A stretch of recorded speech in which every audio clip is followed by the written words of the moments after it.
नमस्कार बच्चों, मैं नीरज सिंह अराइज एकेडमी से। बच्चों, आज हम व्याकरण में क्या देखने वाले हैं? कारक। कारक किसे कहते हैं? देख रहे हैं? कारक, जिसे हम अंग्रेजी में केस भी कहते हैं। ठीक है बच्चों, कारक सबसे पहले हम देखेंगे कारक कहते किसे हैं। सही बच्चों, कारक कहते किसे हैं। पहले सबसे पहले हमें परिभाषा जाननी होगी। कारक किसे कहते हैं? बच्चों, कारक उसे कहते हैं जब जिस शब्द का संबंध, क्या कहा मैंने?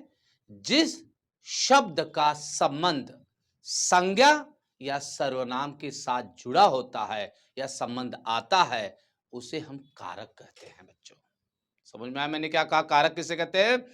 जिन शब्दों का संबंध संज्ञा या सर्वनाम से होता है, संबंध होता है या उनसे जुड़े होते हैं, उसे हम कहेंगे कारक। अब बच्चों, कारक कुल मिला के 8 प्रकार के होते हैं। कुल कितने प्रकार के कारक होते हैं? 8 प्रकार को। आप अगर बोर्ड पे देखोगे तो आपको कर्ता, कर्म, करण, संप्रदान, अपादान, संबंध, अधिकरण और संबोधन, यह कुल मिला के 8 प्रकार के कारक होते हैं।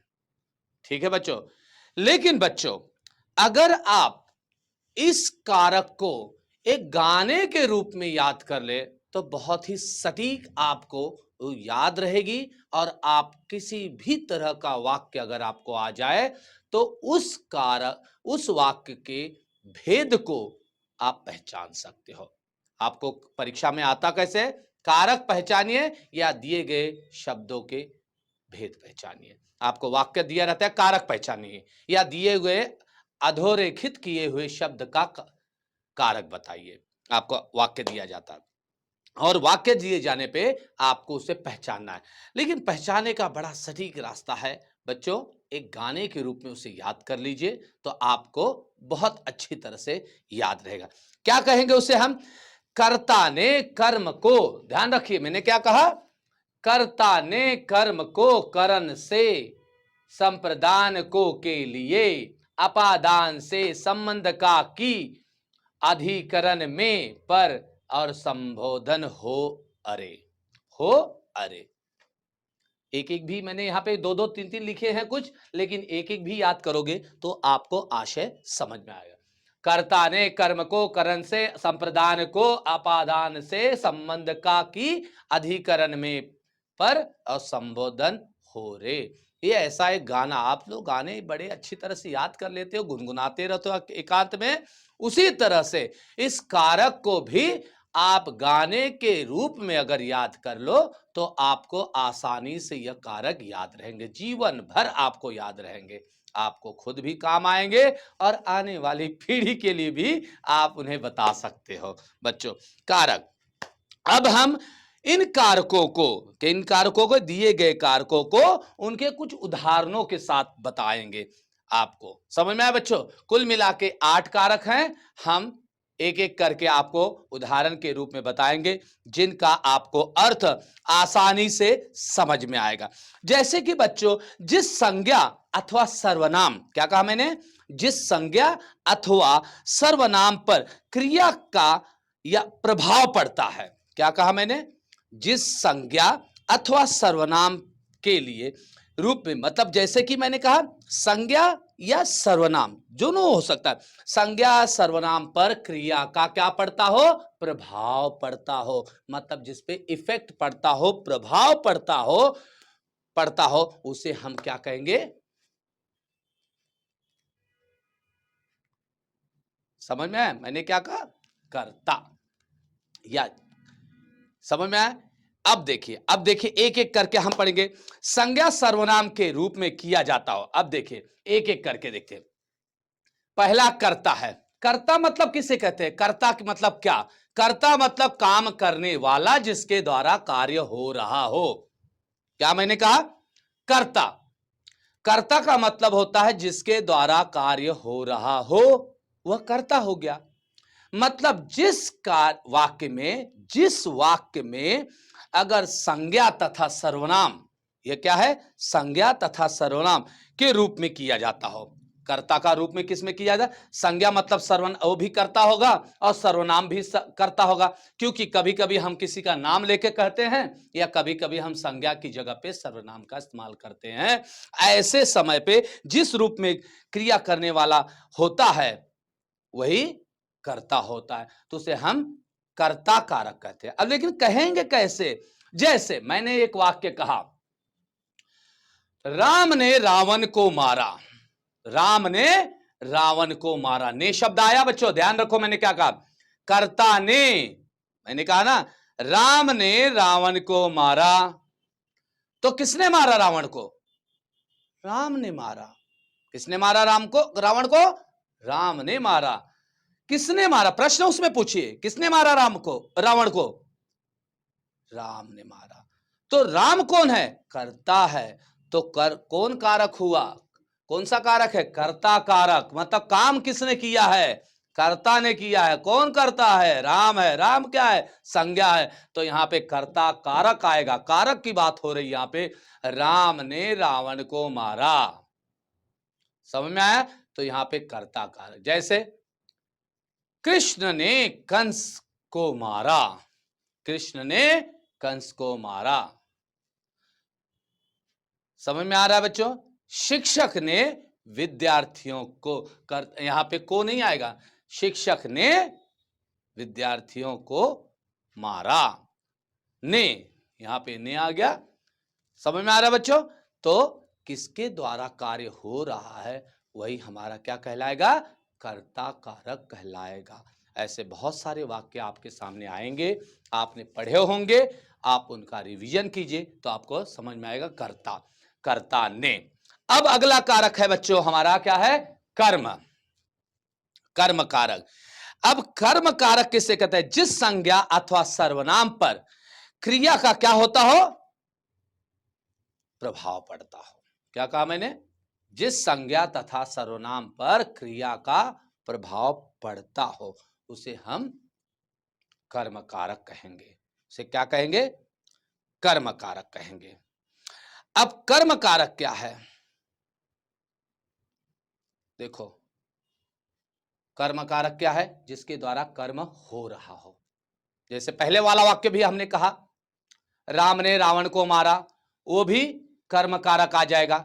लेकिन हमारा जो कर्ता है, कर्ता राम ने, पहला क्या था वाक्य? ने आया शब्द, इसमें भी वो वाक्य आ सकता है, लेकिन किसके द्वारा हो सकता, किसने काम किया? जैसे मैंने एक वापस से थोड़ा सा स्पष्टीकरण दिया, दोनों में थोड़ा सा असमंजस होता है बच्चों को। बहुत सारे बच्चे मुझसे प्रश्न पूछते हैं, सर ये दोनों वाक्य में थोड़ी सी गड़बड़ी होती है, थोड़ा सा असमंजस हो जाते हैं, हम कंफ्यूज हो जाते हैं। तो बच्चों यहाँ पे इन दोनों में मैं बहुत सटीक बता देता हूं। देखो इसमें जैसे राम ने पढ़ाई की, राम ने मारा, या राम ने पढ़ाई की, वह उसने खाना खाया, समझ में? उसने पढ़ाई की, उसने खाना खाया, उसने ये किया, उसने वो किया, उसने ये किया वो किया, मतलब यहां पे ने जो आ रहा है किया, समझ में आए? उसने किया, यह किया, उसने वह किया, उसने यह किया, मतलब जो ने आता है मतलब खास तौर पे कर्ता के बारे में बताया जा रहा है, तो वहां पे ने आएगा। लेकिन इस वाक्य में यहां पे आ रहा है राम ने कंस को मारा। को मारा, किसको मारा? कंस को शब्द यहां पे को। अब दोनों वाक्य मैंने इसलिए दोनों साथ में बता दिया, उसमें भी बताया इसमें बताया। बच्चों ध्यान रखना, दोनों वाक्यों में ने भी आ रहा है, को भी आ रहा है, समझ में आए? इसमें आएगा कर्म, मतलब यहां पे कर्म की बात आ रही, मतलब जिस संज्ञा अथवा सर्वनाम का क्रिया के पर प्रभाव पड़ता हो। किसका प्रभाव पड़ता हो? संज्ञा तथा कर्म पर क्रिया का प्रभाव पड़ता हो, इफेक्ट पड़ता हो, वह हमारा कर्म कारक होगा। लेकिन हमारा संग जैसे कर्ता कारक किसे कहते हैं? जिस रूप में हमारा वाक्य होता है, वाक्य में अगर क्या हो? कर्ता कारक हो। क्या हो? कर्ता कारक हो, मतलब जो कर्ता होता है, जो मुख्य संज्ञा या सर्वनाम होता है, वह अगर काम कर रहा हो तो उसे हम कर्ता कारक कहेंगे। और जिसमें कर्म को प्रधानता दी जाती, मैंने दोनों वाक्य बता दो, इसमें कर्ता को प्रधानता दी जा रही, इसमें कर्म को प्रधानता दी जा रही, दोनों में फर्क क्या है? दोनों में कंफ्यूजन मत होइएगा बच्चों। एक में कर्ता प्रधान है और एक में कर्म प्रधान है। ध्यान रखना मैंने क्या कहा, एक में कर्ता प्रधान है और एक में कर्म प्रधान है। जब कर्ता प्रधान होता है, कर्ता मतलब को संज्ञा हो सकता है चाहे सर्वनाम हो सकता है, दोनों भी, ठीक है, दोनों भी कर्ता होते हैं। जब कर्ता प्रधान हो उसे हम कर्ता कारक कहेंगे। जैसे किसी के द्वारा कोई काम हो, जैसे जैसे भैया ने पढ़ाई कर ली है, भैया ने पढ़ाई कर ली है, पिताजी ने खाना खा लिया है। वहां पे कर्ता प्रधान है, किसके बारे में बोला जा रहा है, कर्ता के बारे में बोला जा रहा है, इसलिए वह कर्ता कारक होगा। समझ में आया। लेकिन यहां पे वाक्य जब आएगा, जैसे मैंने कहा राम ने रावण को मारा, कि हम मारने की क्रिया हो रही है, यहां पे कर्म प्रधान है। ध्यान रखना, इसमें क्या है, कर्म प्रधान है। कृष्ण ने कंस को मारा, यहां को मारा, राम को मारा, या बड़ा भैया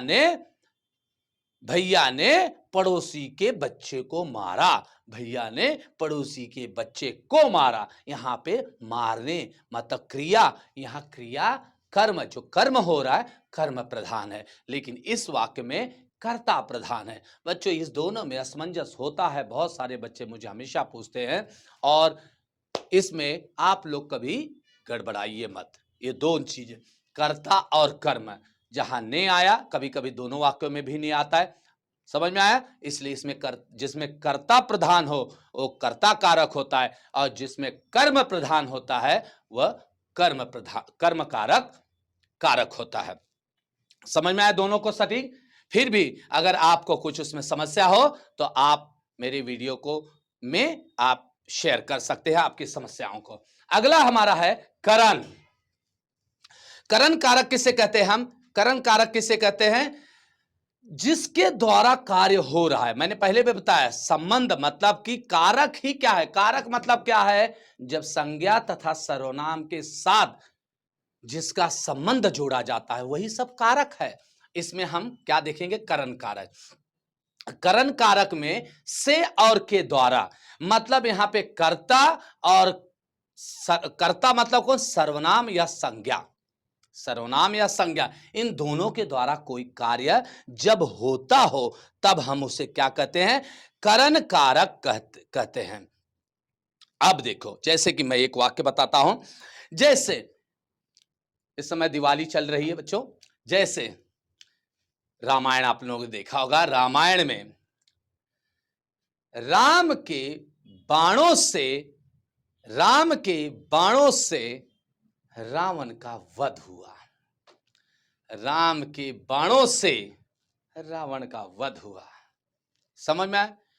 यह किताब मेरे कलम के द्वारा लिखी गई है, यह किताब मेरे कलम के द्वारा लिखी गई है, यह कहानी मेरे जुबानों द्वारा बोली गई है, यह भाषण मेरे द्वारा कहा गया है, यह निबंध मेरे द्वारा लिखा गया है। द्वारा बच्चों करण, करण कारक किसे कहेंगे, जब किसी से वो काम हो रहा है और किसी के द्वारा हो रहा है तब वह कहलाएगा करण कारक।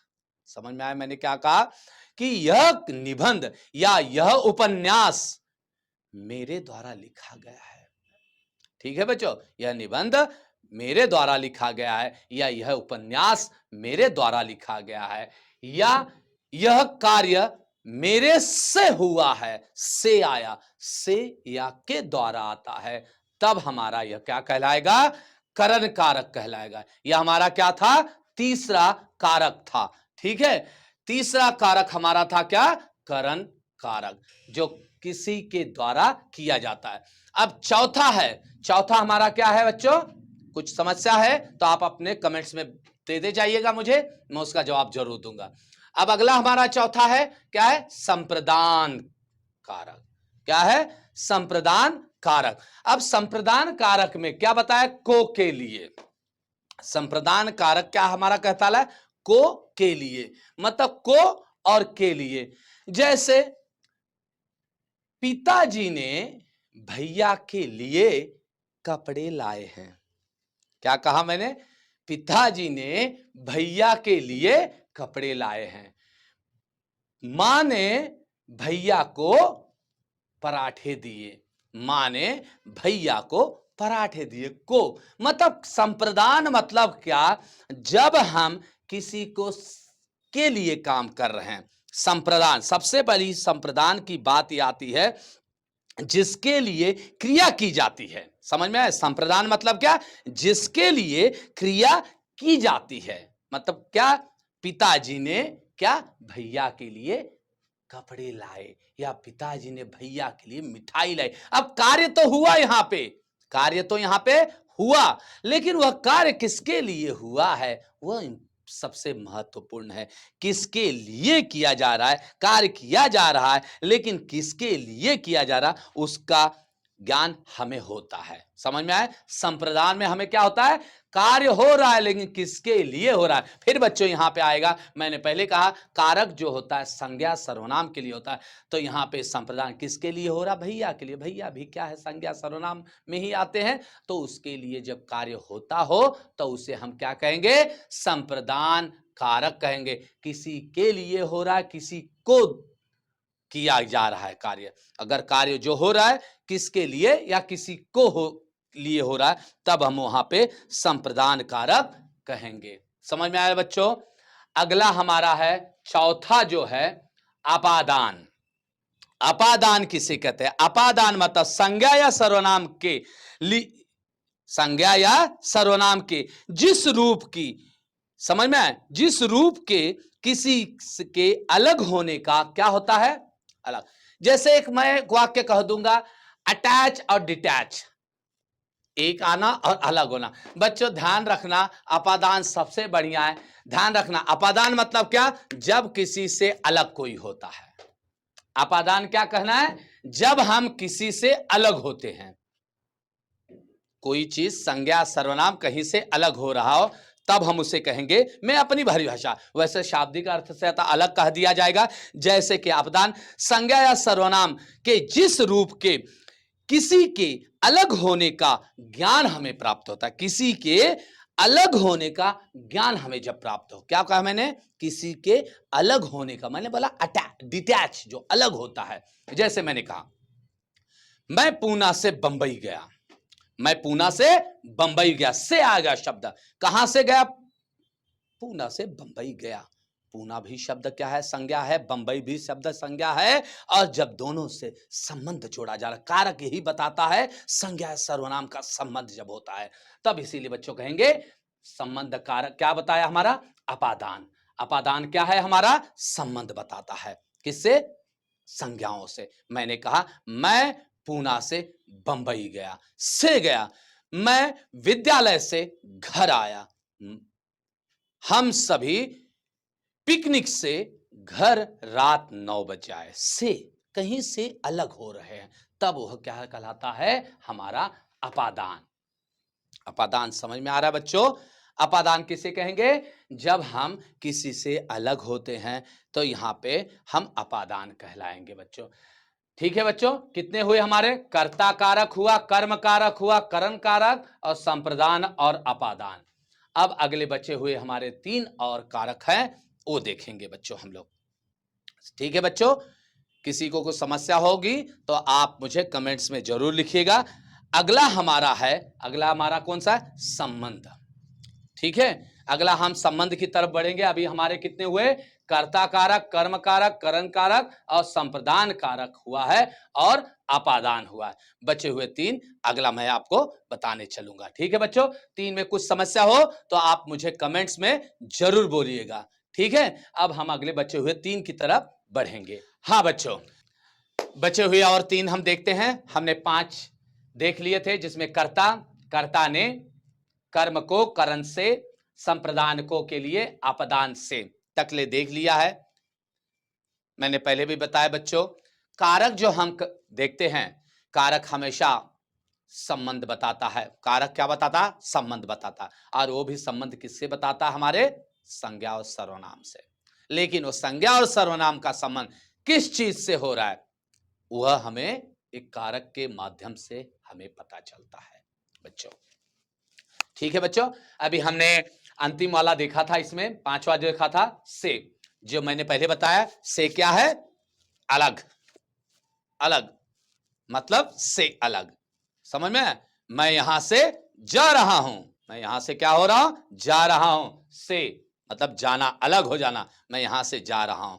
मैं हिंदुस्तान छोड़ के विदेश जा रहा हूं, हिंदुस्तान छोड़ के, हिंदुस्तान से विदेश जा रहा हूं। से आ गया अपादान। ठीक है बच्चों, अब अगला हम चलते हैं संबंध। संबंध, संबंध मतलब रिश्ता किसी से जुड़ता है तो हमारा संबंध आता है। ठीक है बच्चों, से। लेकिन यहां पे किस चीज की संबंध, संबंध मतलब यहां पे संबंध नहीं बताना है कि कोई भी चीज, कोई भी चीज जो है वो किसकी है, मतलब उस चीज का संबंध उस व्यक्ति से है। समझ में आया मैंने? सबसे पहले जो संबंध कारक होता है, संज्ञा या सर्वनाम के जिस रूप से उसका संबंध है, उस वाक्य में क्या है, संबंध हो। अब संबंध कैसा, किसी से संज्ञा या सर्वनाम दोनों से हो सकता है। मैंने पहले कहा कारक में संज्ञा और सर्वनाम का संबंध होता है। अब यहां पे का, की, के, समझ में संबंध है उसमें। मैं राहुल के घर जाऊंगा, के घर जाऊंगा, यहां किसके संबंध बता रहा है, राहुल का संबंध बता रहा है। अब दूसरा है, मैंने बता दिया, ऐसे बहुत सारे वाक्य। यह पेन उसकी है, यह पेन उसकी है, यहां पे संज्ञा नहीं लिया मैंने, सर्वनाम लिया। यह पेन, यह भी संज्ञा सर्वनाम है। उसकी है, उसकी है, यह मतलब चीज का संबंध बताया जा रहा है उसके साथ, उसकी है। समझ में आया? यह जो की है, जो शब्द मैंने की और के, जैसे पिताजी ने भैया के लिए किताब लाई है, के लिए, के के भी लिए भी, यहां पे भी थोड़ा सा ध्यान रखना, को और के लिए, समझ में, के, समझ में, यहां का असमंजस होता है तो ध्यान रखना, तो उस तरह का कौन सा संबंध आ जाएगा। के लिए आ गया तो हमारा संप्रदान कारक आ जाता है, लेकिन के उनके घर जाना, यही है। जैसे पिताजी हमें उनके घर ले गए, के घर लेकर गए, किसके, उनके घर लेकर गए। समझ में आ रहा बच्चों? के घर मतलब जैसे संबंध आ रहा है, समझ में। यह किताब उसकी है, यह किताब उसकी है। यह राहुल की मां आई हुई है, राहुल की मां आई हुई, की संबंध बता रहा है कि मां आई हुई है। अब संबंध, यह प्रवीण का, यह प्रवीण का क्या है, विद्यालय है, यह प्रवीण का विद्यालय है। यह आशा का घर है, यह आशा का घर है, का घर है। समझ में आए? यह प्रवीण का विद्यालय है, यह प्रवीण का बैग है, यह प्रवीण का क्या है, बैग है। यह सुषमा की मां है, यह सुषमा की मां है। अब का, की, समझ में आया, के है ना, समझ में आया? यह राधा के भाई हैं, यह राधा के भाई हैं, के शब्द आया। समझ में आया बच्चों? तो ऐसे शब्द जब क्या आता है, संबंध बताता है, यहां पे यह संबंध जब बताया जा रहा है। समझ में आया? यह राधा के पिताजी हैं, यह राधा की मां है, यह राधा के भैया हैं। तो ये जो आता है, हम क्या बताते हैं, इसमें संबंध बताते हैं, तो इसी को कहा जाता है संबंध कारक। क्या बताया जाता है बच्चों, संबंध कारक। अगला है अधिकरण में, पर, में और पर। जैसे भैया कुर्सी में बैठे हैं या भैया ट्रेन में बैठे हैं, में। समझ में आया? मैंने क्या कहा, में और पर दोनों चीजें हैं, ध्यान रखना। यहां पे संज्ञा और सर्वनाम का किस चीज पर क्या आ रहा है, अधिकरण। अधिकरण किसका है, प्रभाव किसका उसके ऊपर है, कौन किसके ऊपर अधिकरण कर लिया। सबसे पहले बच्चों मैं बताऊंगा, अधिकरण शब्द का अर्थ होता है उसके ऊपर अपना वर्चस्व प्रस्थापित करना। जैसे करते ना आजकल, सरकार ने अधिकरण माफ कर दिया। अधिकरण मतलब जो अधिकार होता है उसके ऊपर, या उसने उन जमीन पर अपना अधिकरण कर लिया है, उसने उस जमीन पर अधिकरण कर लिया, जमीन पर अधिकरण कर लिया। भैया आ गया पर, वही शब्द तो है पर, कि फला ने मेरी जमीन पर अधिकरण कर लिया, फला ने मेरे फ्लैट पर अधिकरण कर लिया है, अधिकार कर लिया, तो वही कहलाता है अधिकरण। शब्द में ही उनके अर्थ छुपे हुए हैं बच्चों। अच्छी तरह से शब्दों का अर्थ अगर जान जाओ तो यह कारक भी सटीक से आपको समझ में आ जाएगा। अब जैसे मैंने, हम सभी कल जुहू बीच पर खेलने जाएंगे, पर क्या कहा मैंने, कल हम जुहू बीच पर खेलने जाएंगे। कल हम सिनेमा देखने, कल हम सिनेमा देखने अपने गाड़ी में बैठ के जाएंगे, गाड़ी में बैठ के जाएंगे, में शब्द आ गया। वह उस ब्रिज पर खड़ा था, वह उस ब्रिज पर खड़ा था, समझ में आया। वह नदी में नहा रहा था, क्या कहा मैंने, वह नदी में नहा रहा था, में और पर, में और पर, ध्यान रखना मैंने बच्चों क्या कहा, पर और में, वह नदी में नहा रहा था और वह गाड़ी पर बैठा था, वह गाड़ी पर बैठा था। हम जुहू बीच पर शाम बिता रहे थे, हम जुहू बीच पर शाम बिता रहे थे। हम अपनी यात्रा, हम अपनी यात्रा अपनी गाड़ी में कर रहे थे, हम अपनी यात्रा अपनी गाड़ी में कर रहे थे। बच्चों, में और पर यह हमारा बताता है अधिकरण, किस चीज पे आपका अधिकरण है, वही अधिकरण कारक कहलाता है। और बच्चों अंतिम जो है संबोधन, यह सबसे बढ़िया है। इसमें बच्चों संबोधन में सबसे बड़ा अच्छी बात है यह निशान, यह चिन्ह, जिसे हमने कहते हैं, क्या कहते हैं, एक्सक्लेमेटरी सेंटेंस हिंदी में कहते हैं एक्सक्लेमेशन मार्क जो होता है, समुच्चय बोधक अव्यय जिसे कहते हैं, उसी को संबोधन कहा जाता है। हम कहते हैं संबोधन, हम जब किसी चीज का संबोधन जब करते हैं, संबोधित करते हैं, किस भाव से संबोधित करते हैं, उसी को हम संबोधन कहा। जैसे संज्ञा के जिस रूप से किसी को पुकारना या बुलाना प्रकट करते हैं, संबोधन क्या कहते हैं, मैंने क्या कहा, किसी चीज से हम जब पुकारा जाता है, समझ में आया, उसी को हम क्या कहते हैं, संबोधन कहते हैं। संबोधन, अरे यहां आओ तो, मैंने क्या कहा, अरे यहां आओ तो, अरे शब्द लगा दिया, अरे यहां आओ, अरे शब्द, अरे तुम कहां जा रहे थे, क्या कहा, अबे यहां, थोड़ा सा अलग भाषा है, अबे यहां, ये भी हिंदी में भाषा बोली जाती है, लेकिन गांव की भाषा, देहाती भाषा में इन सब शब्दों को जब हम इस्तेमाल करते हैं तब हम किसी को संबोधित करते हैं। ओ यहां आ जाओ,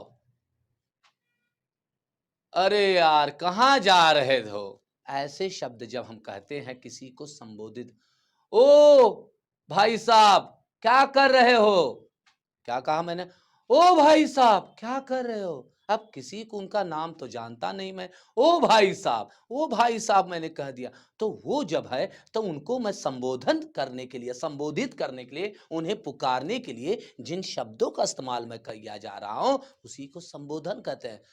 ओ भाई साहब यहाँ आओ, ओ छोटे मियाँ कहाँ जा रहे हो, तो क्या कह देंगे हम, संबोधित कर रहे हैं, उस व्यक्ति को संबोधित कर रहे हैं, तब हम इन शब्दों को इस्तेमाल करते हैं जब हम किसी का नाम न जाने। समझ में आया बच्चों।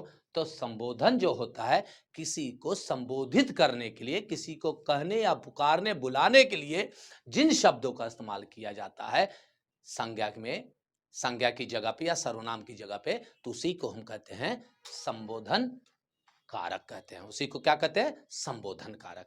तो बच्चों आज हमने कारक देखे, कर्ता कारक, कर्म कारक, करण कारक, संप्रदान कारक, अपादान कारक, संबंध कारक और अधिकरण और संबोधन, यह सभी हमारे कारक है जिनका पूरा का पूरा संबंध हमारे संज्ञा और सर्वनाम से आता है।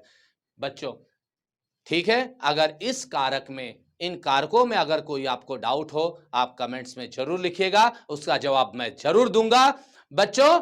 और यह आज हमारा कारक पाठ जो है, कारक विषय जो है, कारक घटक जो है, आज यहाँ पे खत्म हो रहा है बच्चों। मेरे वीडियो को लाइक और सब्सक्राइब करना भूलिएगा मत।